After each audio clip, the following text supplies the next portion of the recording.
Welcome to this explainer.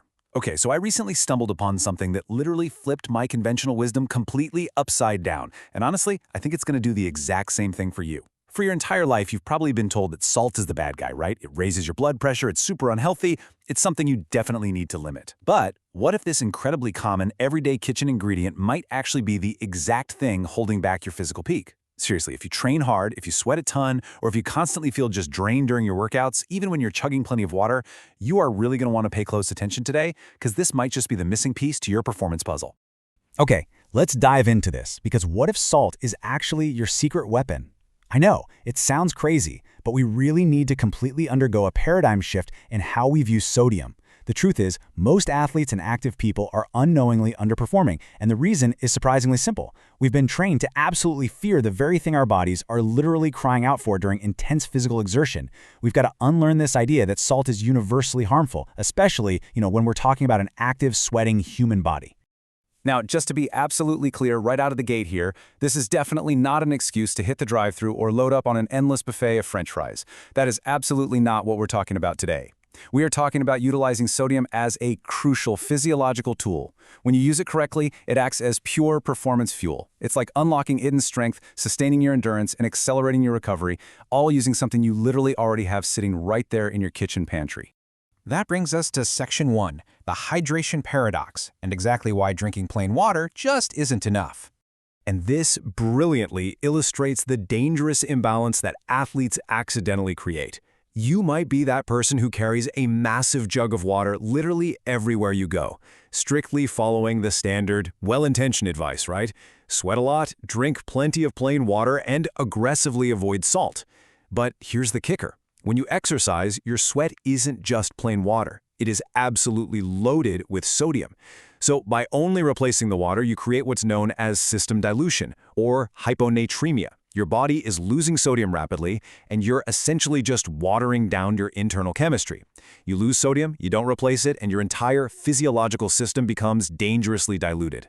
And when your system gets diluted like that, well, your body sends out immediate distress signals. We're talking muscle cramps, early fatigue, brain fog, weak performance, and way slower recovery. Have you ever experienced these? You wake up early, you get your workout in, you think you're doing everything completely right. You've dialed in your training, your nutrition is totally on point, you got your 8 hours of sleep, and you drank plenty of water. But then halfway through your session, bam, you just hit a wall. You cramp up, or you get that awful mental fog. It's incredibly frustrating. And the crazy part is you're struggling not because you lack fitness, but simply because you're missing a core piece of your hydration strategy. Fortunately, the fix is super straightforward. Let's move into Section 2, the 5-step hydration fix and how we rebuild that electrolyte balance. So, the crucial point is understanding the actual timeline of effective sodium intake. You see, hydration isn't just something you think about when you finally get thirsty. It's actually a 3-part chronological process: before, during, and after your training. Let's break down exactly what you need to be doing in each of these specific windows to keep your body perfectly fueled and balanced. Step 1 happens before you even tie your shoes.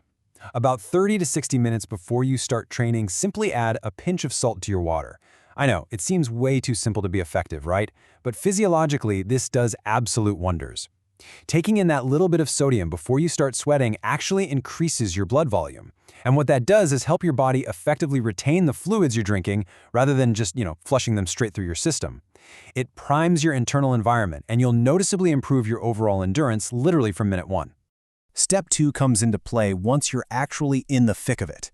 Now, if you're just doing a quick 20-minute jog, you probably don't need this. But if your training session stretches longer than 45 to 60 minutes, especially if you're out there slogging through a super humid summer afternoon run, you absolutely must replace sodium while you train. By introducing electrolytes mid-session, you keep those muscles firing properly and prevent those sudden, devastating energy crashes. You're basically giving your body the electrical charge it needs to keep contracting those muscles efficiently. Then we reach Step 3, the aftermath. Rehydrating post-workout requires a whole lot more than just chugging a bottle of plain tap water. Remember, you just spent the last hour totally draining your sodium reserves. To restore your body's physiological balance faster, you really need to add electrolytes to your post-workout drink, or at the very least, make sure you're including some salty foods in your post-workout meal. This is what truly pulls your system out of a deep deficit and officially kicks off that recovery process. Now, what's really interesting about this is the visual cue you're seeing right here. Step 4 is knowing your specific sweat type. Are you a heavy sweater? Notice those chalky white rings on the shirt illustrated there. Have you ever finished a grueling workout, let your gear dry, and seen those distinct white lines just baked into the fabric? Or maybe you just feel completely and utterly wiped out after you train. Well, if so, you are likely losing significantly more sodium than the average person. This means your baseline need for sodium is way higher than most, and a simple glass of water is just never going to cut it for you. Let's move to and see how this builds into our overarching philosophy. Step 5, and really the climax of our explainer today, boils down to a single powerful truth. Salt isn't your enemy. Misuse is. If you're an active person, sodium is quite literally your fuel. Continuing to aggressively avoid it just because of generalized health advice that's meant for completely sedentary populations, well, that's quietly sabotaging your athletic progress. Once you stop fearing it and actually start utilizing it correctly, you unlock a whole new level of capability. Which brings us to our final section, your performance transformed and the actual results of smarter hydration. So what actually happens when you implement this playbook? When you finally stop diluting your system and start respecting your body's literal need for sodium? Well, you'll immediately notice better, much more sustained endurance. Those agonizing muscle cramps, yeah, they'll become a thing of the past. You'll experience vastly more stable energy throughout your entire session, which of course leads to stronger, higher quality workouts.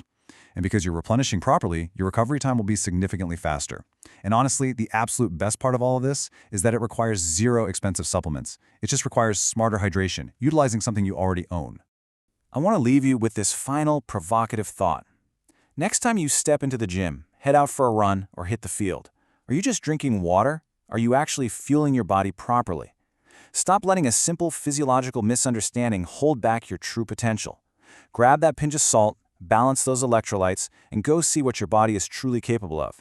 Thanks so much for joining me for this explainer, and I'll catch you next time.